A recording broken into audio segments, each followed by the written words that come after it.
Lecture number 2 है। हम बात कर रहे हैं distribution of molecular speeds in an ideal gas. ये प्रॉब्लम सबसे पहले मैक्सवेल ने सॉल्व किया था, डिस्ट्रीब्यूशन ऑफ स्पीड्स का in a gas containing large number of molecules. इसी वजह से इसको कहते हैं मैक्सवेल स्पीड डिस्ट्रीब्यूशन या मैक्सवेल मॉलिक्यूलर स्पीड डिस्ट्रीब्यूशन। इसमें इन्होंने क्या किया था कि एक सैंपल था गैस का at temperature T containing large number of molecule से m। प्रोबेबिलिटी डिस्ट्रीब्यूशन का जो फॉर्म बनती है, शेप बनती है, वो एग्जैक्टली ये बनती है, जिसमें some constant times v² exponent minus mv² upon 2kT। Basically जो फार्मूला बनता है गाशियन फंक्शन जो बनता है, जो मैक्सवेल फंक्शन बनता है, वो बेसिकली बनता है some function which is equal to some function का constant times exponent minus e/kt। ये बेसिकली मैक्सवेल डिस्ट्रीब्यूशन फंक्शन कहलाता है। Maxwell distribution function. अब ये क्वांटिटी और ये क्वांटिटी कोई भी हो सकती है। ये with some energy E with some temperature T, ये कोई कांस्टेंट क्वांटिटी होती है। सिमिलरली जो हमारा फंक्शन है, वो हमारा फंक्शन भी इसी से रिलेट कर रहा है। इसमें ये पूरा का पूरा फैक्टर जो है, जिसमें n भी आ जाता है, जिसमें m/2π/kt पावर 3/2, ये v² है। ये पूरा का पूरा पहला वाला फंक्शन है। एनर्जी की जगह हमने पुट कर दिया है -1/2 mv², जो कि काइनेटिक एनर्जी है मॉलिक्यूल्स की, k टाइम अपॉन kt, ये वाला सेम kt आ गया। एक छोटी सी चीज़ है, जब भी हम डिस्ट्रीब्यूशन फंक्शन लिखते हैं, हम लिखते हैं distribution function as a function of energy and time. ये एक फंक्शन है, सिंपल n जो लिखा हुआ है, ये टोटल नंबर ऑफ पार्टिकल्स हैं। दोनों में फ़र्क है। अगर आप फ़र्क रखना चाहते हैं तो इसको आप डैश भी कह सकते हैं, लेकिन ये टोटल नंबर ऑफ पार्टिकल्स है। ये एक डिस्ट्रीब्यूशन फंक्शन है, इसी वजह से इसको एज ए फंक्शन ऑफ यहाँ स्पीड्स लिखा हुआ है। सो इस अगर पर्टिकुलर प्लॉट को हम, ये जो कहलाता है शेप, पर्टिकुलर ये गाशियन शेप या गाशियन फंक्शन भी कहलाती है। अगर एक्सपोनेंट में ऐसा कुछ शेप आ रहा होता है, तो हमारा जो प्लॉट आ रहा होता है वो समहाउ बेल शेप प्लॉट बन रहा होता है। वर्टिकल में डिस्ट्रीब्यूशन फंक्शन है, यहाँ पे हमारे पास वेलोसिटी है। तो डिस्ट्रीब्यूशन फंक्शन की इटसेल्फ कोई भी मीनिंग नहीं होती है, बाद में हम देखेंगे। यहाँ भी हमारे पास आ रहा है distribution function n(v) is meaningless. इसका कोई भी मतलब नहीं है, ये मीनिंगलेस है। It only gives physical meaning in the product form, that is n(v) dv। ये n(v) dv हमें क्या बताता है? n(v) dv gives number of molecules having speeds in the range between v and v plus del v। Means v और v plus del v की जो range है, itself del v, उसके अंदर नंबर ऑफ पार्टिकल्स कितने आ रहे हैं, ये हमें वो बता रहा है कि डेल वी की रेंज में, मीन्स v और v प्लस डेल्टा v के दरमियान कितने, इस रेंज में कितने नंबर ऑफ पार्टिकल्स लाई कर रहे हैं, ये प्रोडक्ट हमें ये बता रहा है। सो डेफिनेटली अगर मैं इन सारे प्रोडक्ट्स को आपस में ऐड करता जाऊँ तो मुझे टोटल नंबर ऑफ पार्टिकल्स मिलेंगे। यहाँ तो मैं इसको ओवरऑल इंटीग्रेट कर दूँ तो भी मुझे टोटल नंबर ऑफ पार्टिकल्स मिलेंगे। तो इसका अल्टरनेटिव मतलब ये है कि sum of all the portions n of vi, ये vi, अगर इन सबको मैं ऐड कर दूं तो मुझे टोटल नंबर ऑफ पार्टिकल्स मिल जाएंगे। यहाँ फिर मैं इनको इंटीग्रेट कर दूं, integral n of v dv कर दूं तो भी मुझे टोटल नंबर ऑफ पार्टिकल्स मिल जाएंगे। यहाँ पे मेरे पास एक छोटा सा एग्जांपल है। एग्जांपल में क्या है, से there are 10,000 molecules having speeds between v is equal to 600 meter per second and 600 plus 2 meter per second, 600 and 602 meter per second के दरमियान से 10,000 मॉलिक्यूल्स आ रहे हैं। इफ़ वी एड अप और इंटीग्रेट, अगर हम एड अप करेंगे या इंटीग्रेट करेंगे the number of molecules in each differential speed range, 0 से लेके 2, 2 से लेके 4, 4, 5, 6, 7, इसी तरीके से 2 ऐड करते जाएंगे। जितने भी मॉलिक्यूल्स आ जाएंगे, जैसे इस रेंज में 10,000 आ रहे हैं, नीचे वाली रेंज में कम होंगे, फिर कम होंगे, ऊपर वाली रेंज में ज़्यादा होंगे। सो अगर मैं वेलोसिटी को ऐड करूँगा 0 से लेकर इनफाइनाइट तक, तो मुझे मिल जाएंगे टोटल नंबर ऑफ मॉलिक्यूल्स, जो कि कैपिटल N कहलाता है। Thank you. जैसे मैंने आप लोगों को बताया कि अगर हम इन सारे के सारे N of V dV को हम ऐड करते जाएं, if we add up all those factors or integrate the number of molecules in each differential speed range from v is equal to 0 to v is equal to infinite, will obtain the total number of molecules। तो हमें क्या मिलेगा, हमें basically मिलेगा n which is equal to integral जो कि del v पर integral है 0 से लेकर infinite n of v del v, मुझे टोटल नंबर ऑफ पार्टिकल्स मिल जाएंगे। अगेन ये मेरे पास डिस्ट्रीब्यूशन फंक्शन है, ये मेरे पास टोटल नंबर ऑफ पार्टिकल्स है। अब हमारा मेन प्रॉब्लम क्या है, हमारा मेन प्रॉब्लम ये है कि हाउ टू कैलकुलेट, हमने कैलकुलेट क्या करना है, the mode of the distribution. Mode क्या होता है, the most probable speed. Most probable speed हम कहाँ से निकाल सकते हैं, अगर मैं प्लॉट को गौर से देखूँ तो प्लॉट में जो ये वाला पॉइंट होता है, ये बेसिकली मोस्ट प्रोबेबल स्पीड होती है। अब अगर मुझे ये चाहिए तो उसके लिए मैं क्या करूँगा कि यहाँ इसका टेंजेंट निकालूंगा इस फंक्शन का, इस पर्टिकुलर पॉइंट पर। टेंजेंट निकालने का क्या मतलब ये है कि इस फंक्शन को मैं डेरिवेट करूँगा विद रिस्पेक्ट टू v और पुट कर दूंगा 0, तो मुझे ये टेंजेंट मिल जाएगा। इस टेंजेंट का मतलब ये है कि मुझे इस पर्टिकुलर पॉइंट पे जो वेलोसिटी है वो मैं निकाल सकता हूँ इस फंक्शन का डेरिवेटिव लेके 0 के बराबर पुट करके। सिमिलरली फंक्शन मुझे ऊपर गिवन है, मोस्ट प्रोबेबल स्पीड निकालने के लिए मुझे टेंजेंट निकाल के 0 के बराबर पुट करना है, तो मैंने एग्जैक्टली वही किया है। मोस्ट प्रोबेबल स्पीड जब v इक्वल टू vp कहलाएगी, उस वक्त n ऑफ v की मैक्सिमम वैल्यू होगी, जो प्लॉट की मैक्सिमम पॉइंट है, उस पर्टिकुलर पॉइंट पर टेंजेंट 0 होगा। उस वक्त जो v होगी वो vp कहलाएगी, मोस्ट प्रोबेबल स्पीड कहलाएगी। इस मोस्ट प्रोबेबल स्पीड को कुछ बुक्स mp भी लिखते हैं मोस्ट प्रोबेबल स्पीड, कुछ सिंपली p लिखते हैं मोस्ट प्रोबेबल स्पीड। तो ये मेरा कंप्लीट फंक्शन था n ऑफ v, जो पिक्सल फंक्शन है। अगेन डेरिवेटिव जो हमारा आएगा वो फंक्शन का आएगा, अगेन जो डेरिवेटिव हमारा आएगा वो फंक्शन का आएगा। ये मेरे पास फंक्शन है 4πn m upon 2π kt 3/2 v square exponent minus m v square over 2 kt। अगर मैं इसका डेरिवेटिव लेता हूँ, सो डेरिवेटिव में मैं क्या करूँगा विद रिस्पेक्ट टू v, ये पूरा का पूरा फैक्टर कांस्टेंट है, सीधा सीधा बाहर आ जाएगा। इसका derivative with respect to v आ जाएगा 2v। अब क्योंकि मैं इसको 0 के बराबर पुट करता हूँ तो इसलिए मैंने इसको vp यहाँ लेबल कर दिया है। इस वक्त जो स्पीड होगी vp कहलाएगी अगर इसका डेरिवेटिव 0 होगा, तो इसका डेरिवेटिव आ जाएगा 2v, ये सेम फैक्टर आएगा। अगेन मैंने इसको v को vp लेबल कर दिया है, प्लस ये सेम फैक्टर आ जाएगा, इसका डेरिवेटिव इटसेल्फ सेम आएगा, एक्सपोनेंट का डेरिवेटिव आएगा माइनस v स्क्वायर का डेरिवेटिव आएगा 2v, m सेम आ जाएगा अपॉन में 2 kt सेम आ जाएगा, बाकी सारा फैक्टर सेम है। ये पूरा का पूरा फैक्टर उधर जाके डिवाइड होके 0 से डिवाइड होके 0 हो जाएगा। बाकी मेरे पास ये दरमियान में कैपिटल ब्रैकेट में जो फैक्टर रहता है ये रह जाएगा। इस कैपिटल ब्रैकेट वाले फैक्टर को मैं क्या करूँगा, 2p यहाँ भी आ रहा है, 2p यहाँ भी आ रहा है, 2p को मैंने कॉमन ले लिया। एक्सपोनेंट वाला फैक्टर यहाँ भी आ रहा है, मैंने कॉमन ले लिया।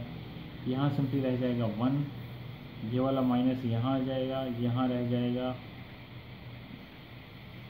ये vp का स्क्वायर, ये m अपॉन 2 kt, तो m vp का स्क्वायर अपॉन 2 kt। ये फैक्टर भी जाके 0 हो जाएगा, ये फैक्टर भी यहाँ डिवाइड होकर 0 हो जाएगा। मेरे पास सिर्फ और सिर्फ ब्रैकेट वाली की चीज़ है वो रह जाएगी। ब्रैकेट में क्या है 1 minus m vp square upon 2 kt। अगर मैं ये 2 kt जाके मल्टीप्लाई हो जाएगा, m जाके डिवाइड हो जाएगा, vp जो मुझे मोस्ट प्रोबेबल स्पीड मिलेगी जो कि 2 kt upon m। 2 kt upon m में ये बेसिकली k जो है ये बोल्ट्जमैन कांस्टेंट है, kb, कि बोल्ट्जमैन कांस्टेंट है kb। इसका क्या मतलब है, मोस्ट प्रोबेबल स्पीड जो है वो बेसिकली डिपेंड कर रही है टेम्परेचर के ऊपर। इसका मतलब ये है कि हमारा प्लॉट समहाउ कुछ यूँ था, जैसे जैसे टेम्परेचर चेंज होगा प्लॉट की शेप भी चेंज होगी, जैसे जैसे टेम्परेचर चेंज होगा प्लॉट की शेप भी चेंज होगी। तो डेफिनेटली मोस्ट प्रोबेबल स्पीड जो है वो डिपेंड कर रही है टेम्परेचर के ऊपर।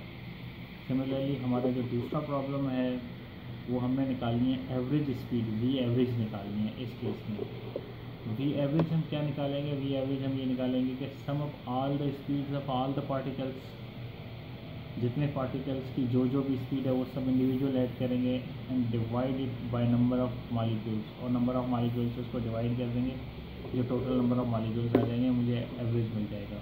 इसका आसान सा तरीका ये है कि फॉर ए कंटिन्यूस फंक्शन जो एवरेज है वो कैसे निकल आएगी, 1/n जो टोटल n से हम डिवाइड करते हैं, जो कि जिसका अलग से फार्मूला भी है। n इटसेल्फ क्या था, integral n of v dv था। ये फंक्शन है अगेन, ये फंक्शन है अगेन। सो मैं ये कंप्लीट लिखना चाहूँ या मैं इटसेल्फ n लिखना चाहूँ वो मैंने लिख लिया। इंटीग्रल 0 से लेकर पॉइंट v, जिस क्वांटिटी का हम एवरेज निकालना चाह रहे हैं, n प्राइम ऑफ v जो फंक्शन है distribution del v।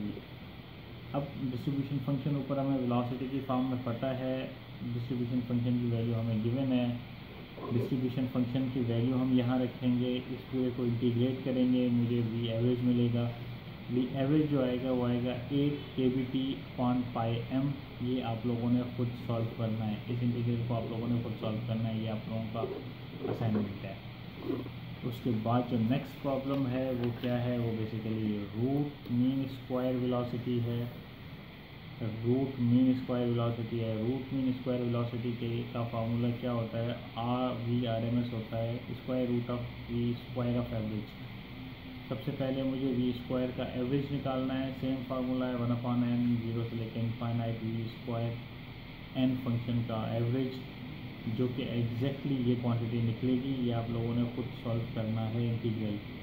V square आ गया तो RMS में सिर्फ और सिर्फ V स्क्वायर के एवरेज का रूट निकलता है, यहाँ मैं वैल्यू पुट कर दूँगा तो V RMS आ जाएगा।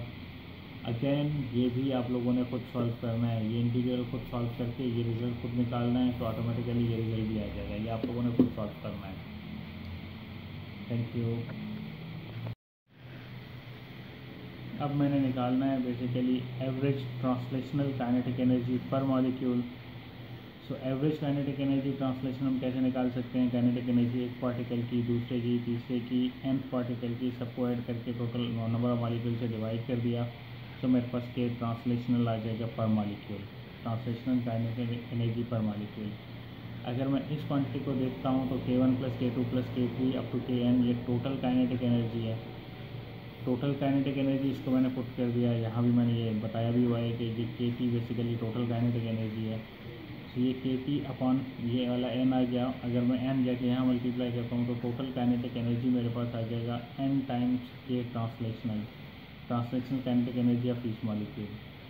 सो KT मुझे पता है इटसेल्फ क्या है, इसको मैंने इक्वेशन 1 का लेवल किया हुआ है, इसको मैंने इक्वेशन 2 का लेवल किया हुआ है। KT मुझे पता है सम है सारी की सारी मॉलिक्यूल्स की काइनेटिक एनर्जी का। ईच मॉलिक्यूल की जो काइनेटिक एनर्जी है वो बराबर होगी हाफ m, V1 स्क्वायर आ जाएगा, V2 स्क्वायर आ जाएगा, Vn स्क्वायर आ जाएगा। इसको हमने क्या किया है, मल्टीप्लाई और डिवाइड किया है किसके साथ, n के साथ में। यहाँ n मैंने मल्टीप्लाई भी किया है, यहाँ n मैंने इसके साथ डिवाइड भी करवा दिया है। अगर मैं गौर से ये देखता हूँ तो ये मेरे पास क्या है, velocity of velocity square of particle 1, velocity square of particle 2, velocity square of particle 3 up to velocity square of particle n upon n। So ये क्वांटिटी क्या कहलाएगी, V square average. V square average ये वाली quantity कहलाएगी, क्योंकि ये basically squares का average हम निकाल रहे हैं। सो इसको मैं रिप्लेस कर दूँगा V स्क्वायर के एवरेज के साथ, तो मेरे पास काइनेटिक एनर्जी टोटल आ जाएगी nm/2। इसकी जगह आ जाएगा V स्क्वायर का एवरेज। V स्क्वायर का एवरेज थोड़ा सा पहले रूट मीन स्क्वायर के केस में हम निकाल चुके हैं, जो कि आ रहा था 3 kBT/m। अगर आप चाहें तो मैं दिखा भी आप लोगों को सकता हूँ, ये आ रहा था V स्क्वायर का एवरेज 3 kT/m। V स्क्वायर का एवरेज आ रहा था, मेरा ख्याल में आपको नज़र आ रहा है, नहीं आ रहा। सो ये V स्क्वायर का एवरेज आ गया V। सो यहाँ अगर मैं इसकी वैल्यू पुट करूँगा तो यह आ जाएगा nm/2। इसकी जगह मैं लिखूँगा V स्क्वायर का एवरेज। V स्क्वायर का एवरेज मैंने अभी आप लोगों को निकाला दिखाया कि वो हम निकाल चुके हैं, जो कि आएगा 3 T अपॉन M। सो अगर मैं ये वाली वैल्यू उठा के यहाँ पुट करूँगा तो N M से कैंसिल हो जाएगा। टोटल मेरे पास काइनेटिक एनर्जी जो आ जाएगी वो आ जाएगी कितनी, उसको मैंने रिप्लेस कर दिया है N times translational kinetic energy, जैसे कि इक्वेशन 1 में बताया हुआ था। Total kinetic energy N times translational kinetic energy, इसको मैंने यहाँ रिप्लेस कर दिया। टोटल काइनेटिक एनर्जी को N times translational kinetic energy, यहाँ पे मेरे पास आ जाएगा 3/2 N कैविटी, सीधा सीधा N कैविटी आ गया। N से N कैंसिल हो जाएगा, जो ट्रांसलेशनल काइनेटिक एनर्जी मेरे पास आ जाएगी वो आ जाएगी 3/2 कैविटी। तो मेरे पास ट्रांसलेशनल काइनेटिक एनर्जी भी आ गई। अब तक जो हमने देखा वो हमने ये देखा कि मैक्सवेल्स की मॉलिक्यूलर डिस्ट्रीब्यूशंस देखी। अब हम देखते हैं डिस्ट्रीब्यूशन ऑफ मॉलिक्यूलर एनर्जीज। अगर मैं स्पीड के बजाय मॉलिक्यूल्स को स्पीड के बजाय उसकी एनर्जीज़ के रेस्पेक्ट से देखूं तो हमारे पास सिचुएशन कैसे बनेगी। So here we will look motion of molecules, here we will look motion of molecules in energy space. हम अब मोशंस को बेसिकली स्टडी नहीं करेंगे, we will look molecules in energy space. अब बेसिकली मॉलिक्यूल को हम एनर्जी स्पेस में देखेंगे। Here we are looking distribution in energies rather than speed. अब हम डिस्ट्रीब्यूशन देखेंगे एनर्जीज की rather than speed. So we have distribution N of E। अब मेरे पास N ऑफ E डिस्ट्रीब्यूशन है such that N of E dE gives number of molecules with energies between E and E plus delta E। अब मुझे ये वाला factor क्या बताएगा, अब मुझे ये वाला factor basically N of E del E मुझे बताएगा कि कितने नंबर ऑफ मॉलिक्यूल्स हैं between energy E and E plus delta E। सो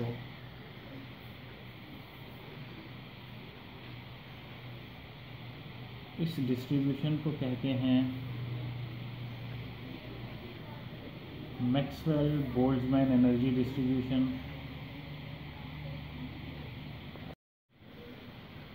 तो इस डिस्ट्रीब्यूशन को मैक्सवेल बोल्ट्जमैन एनर्जी डिस्ट्रीब्यूशन भी कहा जाता है। इसमें बेसिकली हम इक्वेट करते हैं number of molecules having energy E and E plus delta E to the number of molecules in speed V plus delta V।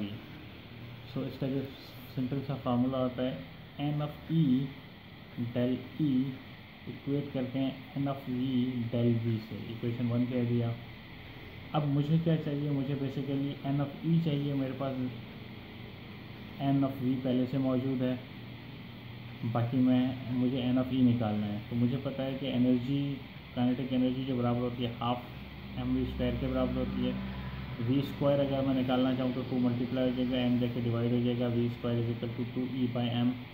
v आ जाएगा मेरे पास 2/m अलग कर दिया, e मैंने अलग कर दिया। अगर मैं with respect to e v का डेरिवेट लूँ del v over del e तो मेरे पास आ जाएगा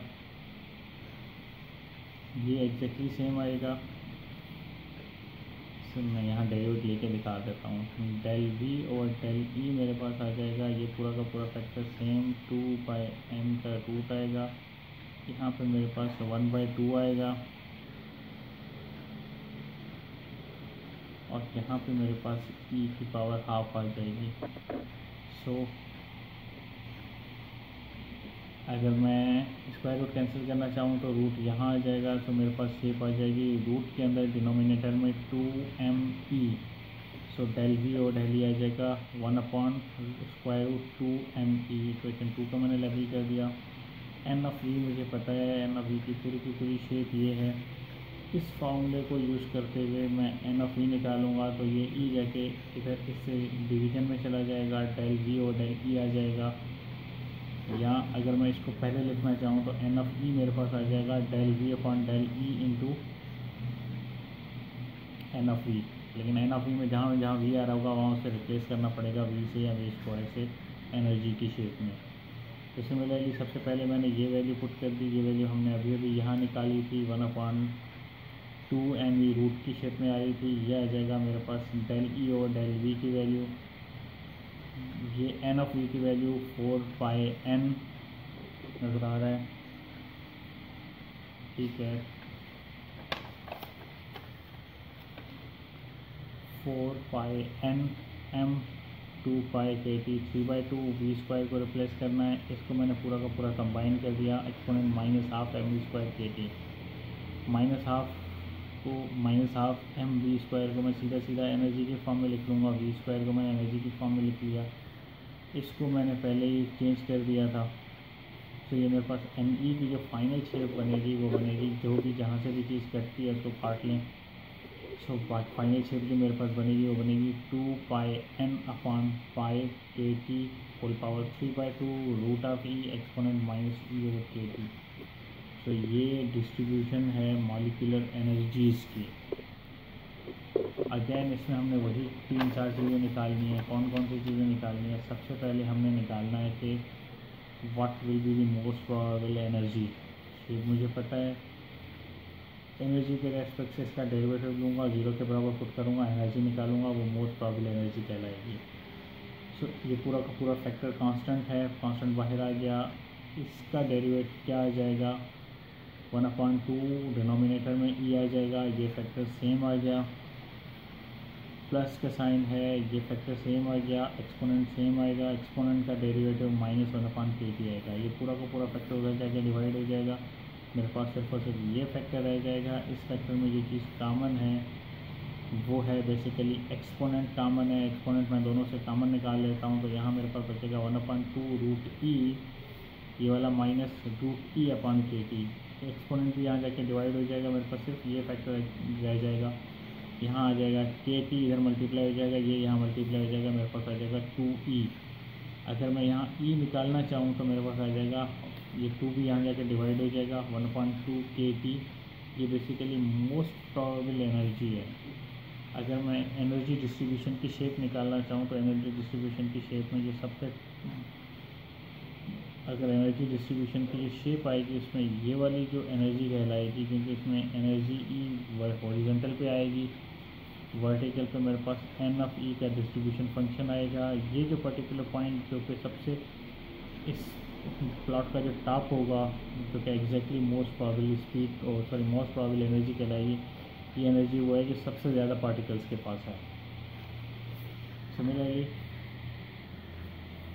इसका जो दूसरा पार्ट है वो क्या कह रहा है? दूसरा part basically what will be the average translational kinetic energy. Again average translational kinetic energy का फार्मूला सेम है, 1/n ई का मैंने एवरेज निकाल लेना है। सो n का फंक्शन मुझे पता है पूरा का पूरा ये है। अगर मैं यहाँ पुट करूँगा तो 1/n मैंने पहले निकाल लिया, इक्वेशन 5 में पुट करने से पहले ये वाला n बाहर आ गया। इस n में, इस n डिस्ट्रीब्यूशन फंक्शन में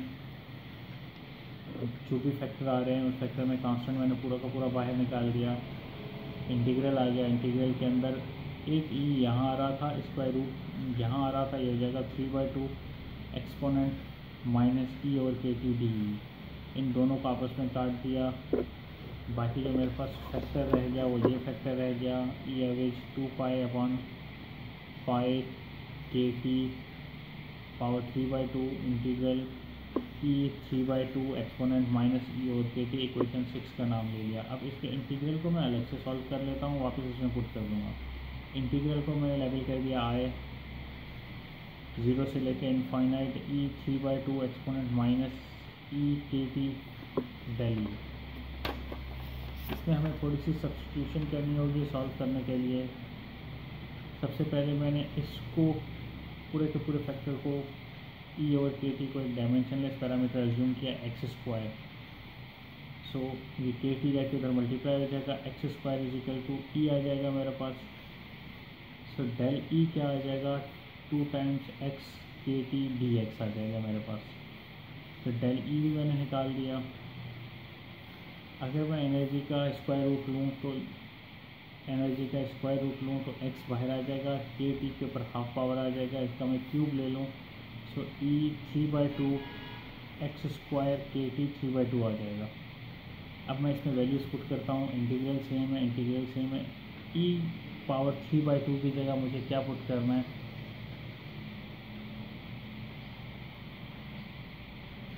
ई पावर 3/2 की जगह मैं पुट करूँगा ई पावर 3/2 की जगह एक्स क्यूब के टी पावर 3/2। एक्सपोनेंट की जगह मैंने माइनस एक्स स्क्वायर पुट करना है, डी ई की जगह मैंने पुट करना है 2x के टी डेल एक्स। जो फैक्टर बाहर निकला है उसको हम बाहर निकाल देंगे, 2 फैक्टर बाहर आ जाएगा। यहाँ पे के टी 3/2 है, यहाँ पे सिंपली के टी है तो के टी 5/2 बाहर आ जाएगा। इंटीग्रल 0 से लेकर infinite x power 4 x cube और single x, exponent minus x square del x. ये अगेन गॉसियन इंटीग्रल है। गॉसियन इंटीग्रल मैंने आप लोगों को लास्ट लेक्चर में सॉल्व करके दिखाया था कि कैसे सॉल्व करेंगे। इसमें सिर्फ और सिर्फ एक कांस्टेंट आ रहा था एक्सपोनेंट में अल्फ़ा, उस अल्फ़ा की वैल्यू 1 पुट करेंगे तो एग्जैक्टली ये शेप बन जाएगी। ये आप दोबारा भी सॉल्व कर सकते हैं, बल्कि आपने खुद ही सॉल्व करना है। तो इस गॉसियन इंटीग्रल का जो रिज़ल्ट आ जाएगा वो आ जाएगा 3/4 रूट पाई। सो ये कांस्टेंट आ गया, 3/4 रूट पाई यहाँ आ गया।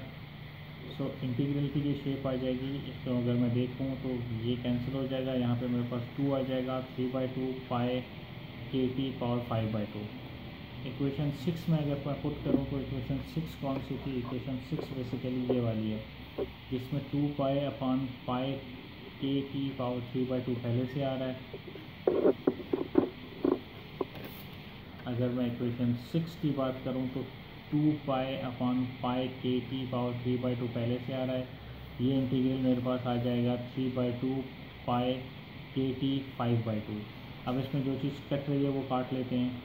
सबसे पहले तो हमारे पास पता होना चाहिए, एक पाई यहाँ पर है, पाई यहाँ पर है, पाई का रूट यहाँ पर है, यहाँ पे पाई 3/2 है। एग्जैक्टली ये तीनों कैंसिल हो जाएंगे, 2 से 2 कैंसिल हो जाएगा। बाकी यहाँ पे मेरे पास सिर्फ 3 रह जाएगा और यहाँ पे मेरे पास के टी 3/2 है, के टी 5/2 है। कटेंगे तो सिर्फ और सिर्फ 1 के टी ऊपर रह जाएगा। सो 1 के टी ऊपर रह जाएगा। ये मेरे पास आती है average translational kinetic energy of each molecule. So ये लेक्चर यहीं तक ही है, उसके बाद नेक्स्ट लेक्चर को देखते हैं। Thank you.